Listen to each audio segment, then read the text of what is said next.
I'll talk to you a little bit today about the three shapes here: pyramids, cones and spheres. We're going to focus mainly on cones and spheres because they're the main ones which we need to understand, and then briefly at the end I'm going to bring pyramids back in. So when I'm talking through this video, don't think I've forgotten about pyramids. We're also going to talk mainly about volume because that's the main focus of this unit. We will talk a little bit about surface area of a sphere at the end, but we're not going to talk about surface area of a cone and a pyramid because that's something we're going to come back to later in this unit. So we're going to focus on volume of cones and spheres, and we're just going to introduce the last two bits right at the end. So let's jump in with a brief recap of some of the stuff that we have done so far. So last unit and last lesson and last video, we looked at volumes of prisms, and I've just summarized the formulas that we used there.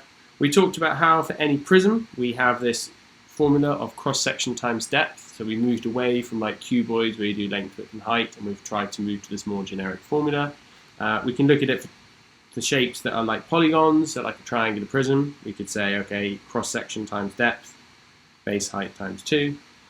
We also looked at the cylinder, which is going to be very important for today. We said take the circle at the bottom, the pi r squared, times it by the depth, and you get this formula.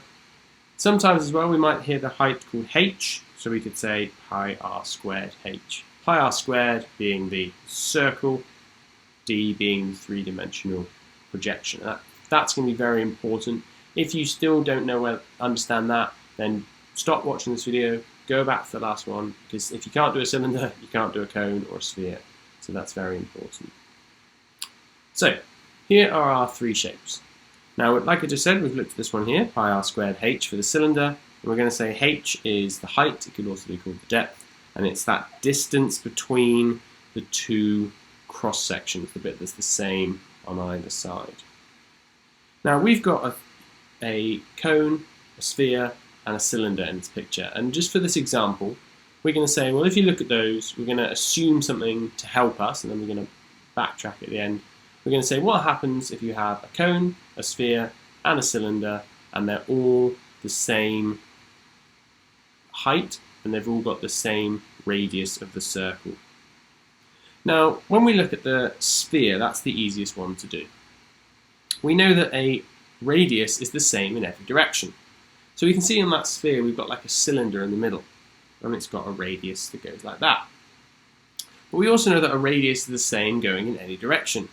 So if I had that radius going straight up from the middle of the circle to the top of the sphere, that would also be the same length.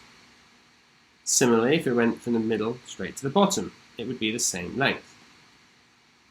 So in any sphere, the radius from the middle to the edge is going to be the same to the top and the same to the bottom. So that height there, from the top right to the bottom, going through the middle, which is this, right in the center of the sphere there, is going to be the same as 2r, because it's 1 to the top and 1 to the bottom. So radius up, radius down, the height of any sphere is always going to be 2 radii. So for this example, let's assume that the cylinder was the same height. So instead of saying h, let's say instead it's 2 radius high, because we want them all to be the same height. Similarly, we'll say that this height here is 2 radii. This is going to make the next calculations a little bit easier. So just to split that up a little bit more for you, we're going to say radius, radius, radius, radius, radius, all of that to make our lives a bit easier. So now we've got a cone which has got 1 radius on the circle on the bottom, and it's 2 radius tall, or radii. We've got that sphere again, which is 2 radii tall and 1 radii wide, and again same circle on the bottom and 2 radii. So each of the circles in each three shapes now, and this is not for all of them, this is just for this example. Let's just say that we've got 3 circles the same, and we've got all of them, the heights are exactly the same. So what does that mean in terms of how we can find their volumes?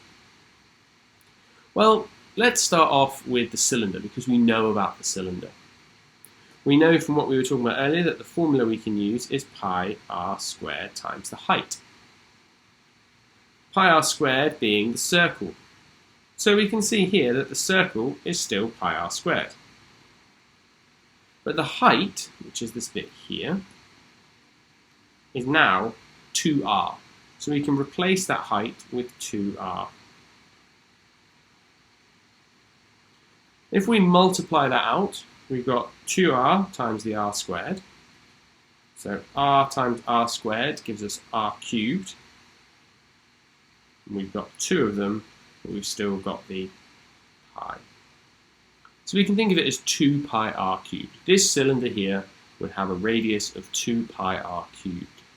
And this is the foundation. We're going to keep using this formula over and over again. So if we had this example with cone, cylinder, and a sphere, all with the same radius, all with the same height, that the cylinder part of that would be 2 pi r cubed. But now we need to know about the cone and the sphere. Well, hopefully we can all see that the cone is smaller than the cylinder.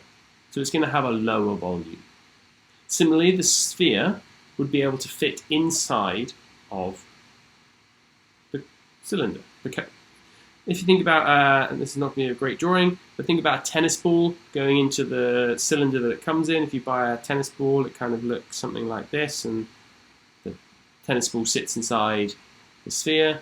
Sorry, it's inside the cylinder. The sphere here would sit inside the cylinder as well. So both the cone and the sphere are smaller in this example than the cylinder.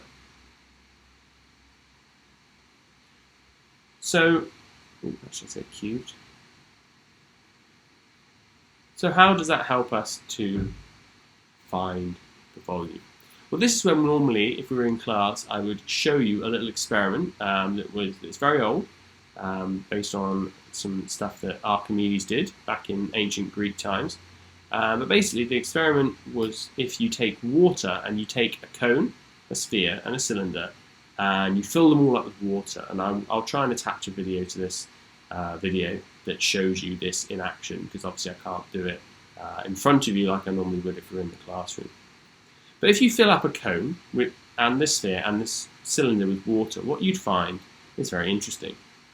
You'd basically say, well, if I filled this up with water, okay, so fill this up with water and filled this up with water, but I left this one, the cylinder, empty. If I took the cone and I poured it into here, it would fill up about this much. It would fill up like that. Then we'd add the sphere, and together those two would actually fill up the entire shape. So again, assuming all of this is not for any cone, sphere and cylinder, it's for ones that share the same height and radius. Another interesting thing you'd find is that if you took this cone and you poured it into the sphere, it would actually take exactly 2 cones to make 1 sphere. So we know we've got one of these, do it in the colour you can see, one of these and makes 2 of these. So 2 cones make 1 sphere. Yeah? Which means that if we think of it another way, if this is 1 cone, this would be 2 cones, and altogether that would make 3 cones. But we don't have 3 cones, we have 1 cylinder. So how do we go from 3 cones to 1 cylinder? Well, we divide by 3, which is this bit here. So, and we also know that this cylinder here is the equivalent of 2 pi r cubed. So if we think of it as one of these is 2 pi r cubed, we know that the sphere is 2/3 of that cylinder.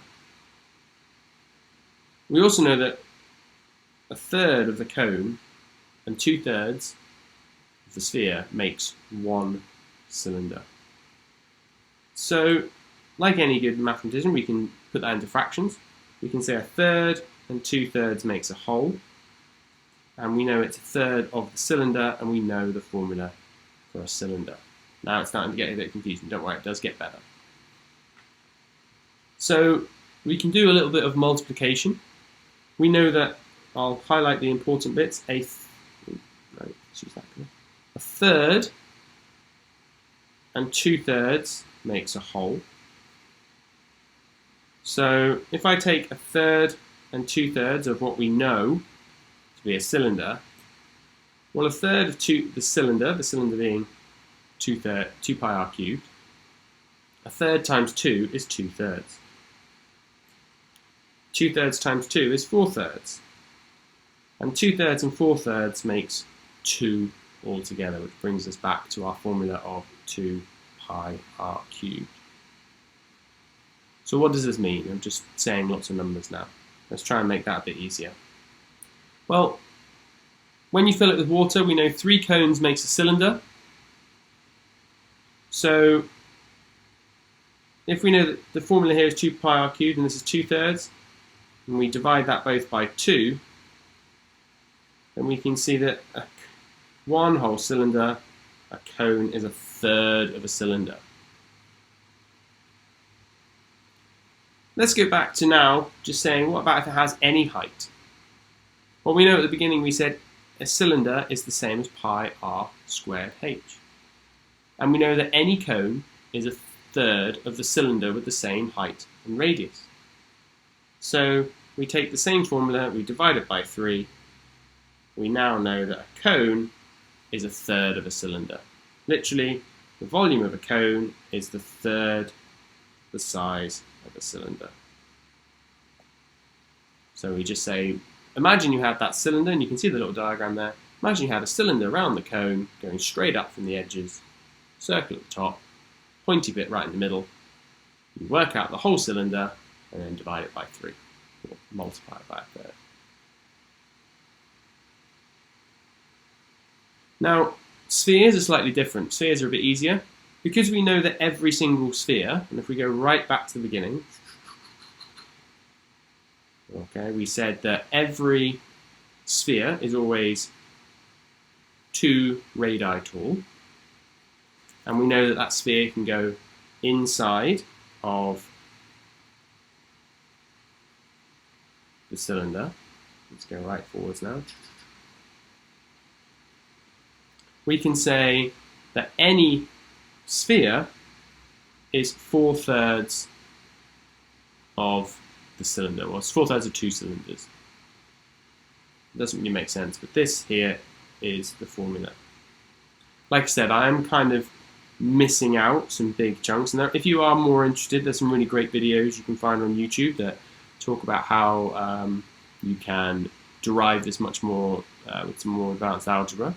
But just for now, just take my word for it that the volume of a sphere, you take this bit here, which was pi r cubed, just to do with the cylinder, and it's 4/3 of the pi r cubed. So these here summarize, and you might want to pause here, the formulae you need for a cone, sphere, and obviously we've already done a cylinder. Important to remember that all comes from this idea here, that the sphere fits inside of a cylinder, but these are the formulas that you need. Third of a cylinder, whole cylinder, 4/3 of a cylinder with a height of 2 radii. So that is volume for cones, third of a cylinder, spheres, and cylinders, and they're all very closely linked.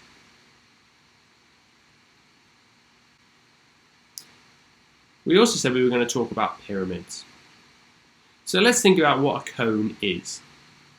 A cone, well, we know the formula now, we just talked about it, is a third of a cylinder, which is a third pi r squared h. Pi r squared is the area of the circle. So it's going to be a third times the area of a circle times the height. Well, also we can think of the circle. If you think about in terms of the cylinder, okay, it's, again, we can talk about how we can draw that cylinder straight up here and it goes around the top like that. Okay, the cylinder in this case would represent the cross section. But we don't have a cylinder, we have a cone. The circle we can talk about as the area of the base. Still had it on geometry mode. So the circle can be thought of as the area of the base. We've got a third of it times by the height. But that doesn't still answer the question of what is a cone. Well, a cone is quite simply, it's a circular, can't write the word circular, based pyramid. A cone is a type of pyramid. So if a cone is a type of pyramid, then it stands to reason that the formula would be the same for a cone as a pyramid, because a cone is a pyramid. So we can take this formula here, which we just talked about, and we can say, well, it must be the same for a pyramid. It's a third the area of the base times the height. Why is that the case? Well, just like we can think of a cone as a third of a cylinder, we can also think of a pyramid as the third of any other 2D shape. Here, it's like a cuboid, and the pyramid is a third of a cuboid because it's got a rectangular base. So you're working out the area of the cuboid, and you're saying it's a third of a cuboid. That a pyramid and a cone are the same thing. We can move on to look at the final thing, which was we talked about how we were going to do surface area of a sphere. Notice I've corrected the spelling mistake below now. So now this one is a little bit of a leap of faith. I'll explain all those little annotations in a moment. The main thing to note here is if you want more information, I've just put a little link to where this theory comes from, and there's some great videos that you can find on YouTube or whatever that explain this in more detail. If I went through this Archimedes Theorem in full, it would make this even longer than it already is, so it's probably best that I don't. Just remember what we talked about earlier. We said that when we had our formulas, we said that two cones fit inside a sphere, and a sphere and a cylinder were roughly, if they had the same height and the same radius, then we said that it's 2/3 the size of the cylinder. And the same idea holds for our surface area. Think about that sphere in blue. That blue area there is the same as the middle section around the cylinder, but not including the top and the bottom. If you think about this cylinder here, okay, which I've just taken, okay, obviously there's no top and bottom, but if you just imagine it's the middle bit here, okay, that would be, if you could melt that down, it would make a sphere that is exactly the same surface area as this middle bit. So we can see, how do we know that to be true? Well, if we assume that is true, that middle bit is 4 pi r squared, the top and the bottom are pi r squared each, so the total for the cylinder would be 6 pi r squared, the total for the sphere is 4 pi r squared, and 4 is 2/3 of 6. So the surface area of a sphere is 4 pi r squared because it's the same as this middle section, not including the top and the bottom. No, I don't want to undo, thank you. Like I said, if you want to read more about that, it's quite interesting. It's something called Hatbox Theorem, and you can Google it. It's a great Wikipedia, as always, article as well if you want to read instead of watch. So, what does that mean? Let's summarize the total. What does that tell us altogether? It tells us that a pyramid and a cone are roughly the same thing. A cone is a type of pyramid. It's a circular-based pyramid. The A here refers to the area of the base, okay, which is similar to the cross-section. If we know the base, and we multiply it by the height, then it's going to be the third of the total, because we know that any pyramid is a third of a 3D prism, like that. Similarly, the cone is a third of a cylinder. Again, not great drawings, but you get the basic idea. A sphere is 2/3 of a cylinder of the same height and radius. If you see a hemisphere mentioned, I'll write that a bit tidier. Okay, over here, hemisphere is literally if you just take half a sphere, that is what a hemisphere is. So anytime you see the word hemisphere, don't get confused, just work out the whole thing and then halve it. The volume formulas for each are put here. You've got 1/3 of the base times the height for the pyramid, 1/3 of the base times the height, with the base being a circle for the cone, and finally 4/3 pi r cubed. Notice it's cubed, not squared, for the sphere because we've got radius in every direction, all 3 directions. Surface area for the sphere is 4 pi r squared, coming back from this one here. And the surface area of a cone and a pyramid we're going to deal with later in the unit, so we're going to leave those for now. I'll leave this one up so you can maybe take a screenshot and you can use that for the work today, or you can pause the video and you can refer back to this particular frame to see the formulas. And those are all the ones you're going to need today. We're focusing mainly on volume, but there's also a little bit of surface area for the sphere. Final thing you may need, if we're doing the surface area of a hemisphere, okay, obviously it's going to be half of the sphere, but just be careful that if you imagine cutting a circle in half, okay, you'd also be able to then touch the middle bit. So you would include pi r squared. So it would be 2 pi r squared for the curvy bit, but you'd have a flat pi r squared, so it would actually be 3 pi r squared. So just be careful with your hemisphere. Okay, the curved part is 2, and the circle part is 1, which gives you 3 altogether. So it's not exactly half of the surface area, but the volume would be 2/3 instead of 4/3. Use these, have a go at the work today of cones and spheres mainly, a little bit of pyramids as well if you have time, and use these formula to help you. And don't forget to use the pi button on your calculator, and don't forget to use your calculators. Yay!